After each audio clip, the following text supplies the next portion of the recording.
그에 비해 이제 뭐 진보 좌파 쪽 재판관들은 이민선 재판관 주식 재산에서 막 70억, 80억이고 남편과의 그 좀 개의치 않은 주식 투자로 막 논란이 많이 되고 했잖아요. 헌법재판소가 이 대통령 탄핵 심판 선고 공지를 하면서 생중계를 하겠다, 일반인 방청도 허용하겠다라고 말하는 것, 혹시 여기에 별다른 의미가 있을까요? 저는 이게 대통령께서 지금 탄핵 재판이 진행되는 과정에 있어서 생중계를 요청을 했는데 그건 안 들어줬었죠. 그러니까 그때는 네. 거절을 해놓고 이들이 이번에는 생중계를 허용한 저희가 무엇인지는 조금 고민을 해봐야 되지 않을까 네. 싶습니다. 그리고 이제 참석 여부에 대해서도 대통령 측에서도 지금은 충분히 숙고를 하고 계신 것 같기 때문에 그 결과에 따라서 수용하면 될 것 같고요. 근데 직접 바로 볼 수 있다는 점은 국민들께서는 일단 긍정적으로 생각하고 계신 것 같습니다. 이게 일반적으로는 여러분 선고 기일에는 윤석열 대통령께서 참석 안 하시는 게 맞거든요. 네. 그러니까 변론에는 나가시는 게 나가서 본인의 이야기를 하시고 저 홍장원이나 각종근이 가짜뉴스로 막 증언하면 그건 사실이 아니다라고 다른 변호사가 바로 잡는 것보다 대통령께서 직접 말하는 게 훨씬 효과가 커요. 네. 그러니까 변론 기일에는 나가신 게 정말 잘하시는 거예요.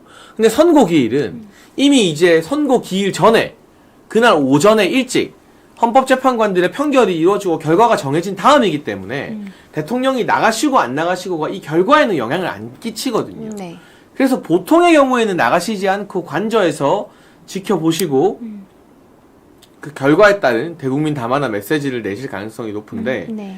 윤석열 대통령이라면 좀 다를 수도 있겠다. 구치소에서 구속 취소되고 나오실 때 네. 차에서 내려서 국민들에게 인사하면서 걸어왔던 장면이 사실은 이 탄핵 국면의 백미였잖아요. 그 한 장면으로 기세가 완전히 역전된 건데 그러한 윤석열 대통령이라면 선고 기일에도 개의치 않고 탄핵 기각을 확신하고 국민들께 인사드리기 위해 직접 나가실 수도 있지 않을까라는 생각도 들지만 어쨌거나 국민들의 안전이나 그 주변에 집회하는 분들, 뭐 경찰이 100m를 진공사태로 만드니 많이 하는데 그런 걸 고려하면 현실적으로는 선고 기일에는 참석하지 않으실 가능성이 좀 더 많다라는 말씀까지 드리겠습니다. 네, 저도 대통령의 신변 때문에 좀 안전을 생각해서 좀 해야 될 것 같다는 생각이 들고요. 지금 좌파들 같은 경우에는 저런 폭력성이 통제 불가능한 범위에 있고 우리가 사고하기 어려운 범위에 있기 때문에 위협이 따를 수 있어서 좀 신변 보호를 최우선으로 해야 될 것 같습니다. 여러분, 저희가 방심하자는 이야기를 어디에서도 하지 않고 있고요. 마지막까지 최선을 다해야 하지만 그렇다고 4월 4일에 헌재 선고 기일이 잡혔는데 뭐 이재명 테마주가 지금 좀 오른다고 야 이거 안 된 것 같습니다. 끝난 것 같습니다. 저희가 그런 이야기를 해야겠습니까?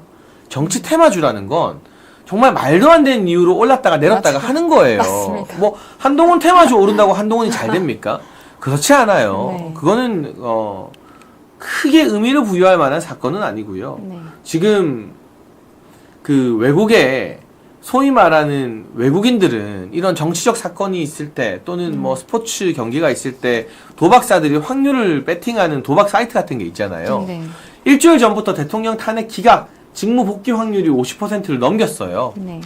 그러니까 이게 외국에서 봤을 때도 대통령 탄핵이 기각될 가능성이 그만큼 높다고 점치는 사람들이 상당히 많다. 네. 우리가 방심하거나 미리 샴페인을 터뜨리진 않겠지만 계속해서 기각된다, 각하된다, 대통령 돌아온다라는 여론을 널리 퍼뜨리는 게 헌재에게 그 무엇보다 큰 부담과 압박이 될 것이다라는 말씀을 좀 드리고 싶습니다. 그리고 저는 정치인 테마주 이야기를 이렇게 하시니까 하고 싶은 게 안랩 같은 경우에 안철수 맞아요. 의원의 안랩도 안철수 의원이 뭐 서울시장 출마한다고 하거나 아니면 대통령 출마한다고 엄청 하면 올라요. 확 오릅니다. 근데 그런다고 당선되는 건 아니거든요.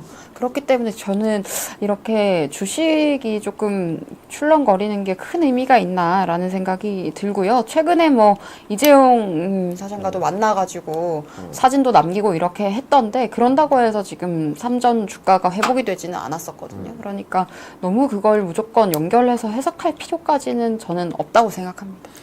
그리고 지금 이제 우리가 최근에 가장 주목했던 헌법재판관은 김복형 재판관이잖아요. 네. 실제로 한덕수 총리 탄핵 선고에서도 아주 강하게 기각 의견을 냈죠. 네. 그 위헌도 위법도 아니다라고. 근데 그 김복형과 정계선이 팍팍팍 붙는데 김복형 재판관은 진짜 엘리트 재판관이에요. 서울고법 부장판사를 역임한. 근데 재산이 한 7억, 8억 정도래요. 네. 그러니까 저 정도 고위 법조인이 일반 중산층과 비슷한 재판이면 정말 평범한 서민 가정에서 청렴하게 생활한 거라고 볼 수 있거든요. 그에 비해 이제 뭐 진보 좌파 쪽 재판관들은 이민선 재판관 주식 재산에서 막 70억, 80억이고 남편과의 그 좀 개의치 않은 주식 투자로 막 논란이 많이 되고 했잖아요. 그런데 우리가 이 김복형 재판관을 주목을 많이 했는데 이 김복형 재판관이 약간 아리까리에서 저쪽 편에 약간 섰던 김형두 재판관이랑 아주 가까운 사이래요. 가족끼리도 서로 잘 알고 여러 가지 대소사를 논의할 정도의 사이라는 취재 후문이 있어요. 네. 그래서 김형두 재판관이 약간 분위기 보고 좌파들 쪽으로 가려고 했다가 얘네가 해도 너무하고 그리고 김형두 재판관은 다음번에 헌재 소장 후보거든요. 네. 그런데 이번에 정계선이 혼자 한덕수 총리 탄핵 인용 판결을 내리면서 그 배경으로 민주당이 정계선에게 헌재 소장 자리를 약속했다라는 강력한 썰이 한번 정치권을 강타하고 지나갔어요. 네. 그로 인해서 김영두 재판관이 민주당 측에 대해서 상당히 불쾌해하고 있다라는 이야기가 나오거든요. 그리고 민주당 측에서 내내 김영두 재판관에 대한 무차별 찌라시를 살포해서 불쾌감을 가지게 됐다. 그렇다면 우리가 그동안 주목해왔던 것은 김복형 재판관이지만 김형두 재판관도 탄핵 기각과 이 각하 쪽으로 돌아서서 진짜 4대4가 깔끔하게 딱 맞아 떨어질 수도 있다라는 생각 지나가는 상황을 보면 저는 굉장히 의미 있는 나름의 근거가 있는 추측이지 않을까 싶어요. 네. 그리고 뭐 김복형 재판관의 재산이 이제 이야기가 좀 되기도 했었는데 네. 사실 판사의 월급이라는 것이 그렇게 막 높지는 않잖아요. 그러니까 정직하게 이제 월급 받고 생활하고 이렇게 살아오신 분 같다라는 생각이 들고 지금 김영두 재판관 같은 경우에도 원칙상으로는 기각 각하 판결을 내리는 것이 맞다고 알고 있었을 겁니다. 그런데 이제 분위기가 만약에 이제 민주당이 원하는 쪽으로 흘러간다면 그런 압박이 만약에 거세진다면 그 시류에 따라서 흘러갈 수도 있겠다라고 생각이 들었는데 지금 전혀 분위기도 그렇지 않고 여론도 그렇지 않다 보니까 원칙에 따라서 판단을 해야 할 가능성이 저는 좀 더 높아졌다라는 생각도 들고요. 사실 이게 간단합니다. 지금 정계선 재판관 같은 경우에는 지금 탄핵소추 대리인단의 법률 대리인의 소속 로펌에서 남편이 지금 일을 하고 있는 것이고 같은 조직에서 일까지 하고 있는 것이고 본인 남편이 직접 탄핵 찬성의 명단에 이름까지 올린 사람이잖아요. 되게 유명한 좌파 활동가래요. 네, 황규필, 뭐 이렇게. 대놓고 그런 활동을 했던 사람인데 네. 그리고 지금 이게 아예 본인들의 이권을 위해서 편향적인 판결을 내리려고 그리고 지금 인용이라는 결과 하나를 억지로 만들려고 하다 보니까 저는 이 사람들이 힘에 부치고 있다라는 생각도 들거든요.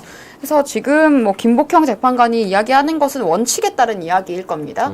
이번에 한덕수 총리에 대한 내용에서도 이제 추가 의견을 달면서 말씀하셨던 것이 재판하지 않았다고 해서 파면할 사유가 아니다라고 이야기를 했는데 임명하지 않았다고 해서 파면할 사유가 아니라고 했는데 마찬가지입니다. 이 이야기를 했던 것은 김복형 재판관이 본인의 정치적 이익을 위해서 움직인 것이 아니라 그것이 원칙이기 때문에 원칙에 근거해서 사실에 근거해서 본인의 의견을 냈을 뿐이에요. 그래서 저는 이번 대통령 탄핵 재판 결과도 마찬가지의 맥락에서 올 것 같고 지금 김영두 재판관처럼 이제 시류에 따라서 조금 움직이거나 이제 그렇게 중심을 아직 못 잡았었던 분들도 저는 이제는 원칙과 사실에 근거해서 판단을 내리는 것이 맞다로 조금 심리적으로 돌아서고 있지 않을까라는 예측도 해봅니다. 그러니까 지금 정계선 재판관의 남편이 황필규 변호사라고 하거든요. 네. 황필규 변호사 같은 경우는 뭐 공익인권법재단 공감 변호사로 활동하고 있는데 여기 이사장이 국회 측 정청래 편에서 탄핵 소추를 맡고 있는 김희수 변호사입니다. 이렇게 직업적으로도 좌파들과 연관이 되어 있고 네. 본인도 직접 윤석열 대통령 탄핵 찬성하는 운동을 적극적으로 하고 있는 인물이기 때문에 네. 정계선의 주장은 다른 재판관들이 봤을 때 저거 남편 영향 받네가 되는 건데 김복형 재판관이나 정영식 재판관이나 뭐 그냥 이 법조 경력으로도 차이가 나고 네. 특히 김복형 재판관이 앞장서서 나서는 게 이분은 정말 뭐 재산으로 보나 가족관계로 보나 사적으로 보나 깔 게 하나도 없는 인물이거든요. 네. 사실은 민주당과 좌파들이 2주, 3주 전부터 김복형 재판관 약점 찾으려고 눈이 뻘개져서 난리를 쳤어요. 근데 나온 게 없잖아요. 근데 우리는 문영배 톡 건드리니까 논란이 우르르 나오고 네. 이미선 옛날에 재산 주식 투자, 정계선 남편 문제까지 나오는 게 너무 많잖아요. 네. 이게 극한의 비교가 되는 거예요. 네. 그러니까 평의에서도 김복형 재판관이 말을 했을 때 이게 훨씬 더 설득력이 있고 법적 경력도 차이가 많이 나니까 훨씬 더 논리적인 이야기일 거고요. 네. 내부적으로는 거의 게임이 안 된다.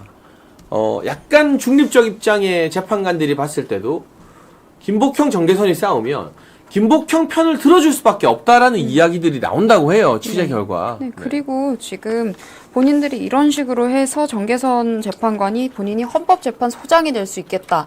그런 목적을 가지고 움직인다는 것도 저는 이 또한 굉장히 기만적인 태도라는 생각이 들거든요. 그리고 임명되는 과정에 있어서 국회에서 질의를 받을 때도 뭐 박지원 의원이랑 이제 티키타카로 주고받으면서 친분을 과시한다거나 그렇게 눈살이 찌푸려질 만한 장면들이 굉장히 많았었는데 맞아요. 이런 인물들이 감히 본인들의 친분이나 인맥 같은 거 가지고 헌법재판소장 자리도 본인들 마음대로 주물럭거릴 수 있다고 생각한 것이 굉장히 불쾌하다는 생각이 들고요. 그렇죠. 지금 여의도 기득권과 사법 카르텔들이 날조한 대로 이 전국은 흘러가지 않을 겁니다. 지금도 그들의 계획대로 아무것도 된 게 없어요. 맞아요. 그렇기 때문에 저는 헌재 재판관들이 이제 원칙에 근거해서 뭐 정계선 재판관에게는 기대할 수는 없겠지만요. 다른 분들은 원칙과 사실에 근거해서 판단을 해주기를 바라고 지금 탄핵소추 대리인단의 정청래 의원 보십시오. 지금 미국 대사관저 테러범이 맞아요. 그리고 국가보안법 위반 전과자가 맞아요. 국회 법사위원장을 하는 것도 말이 안 되는데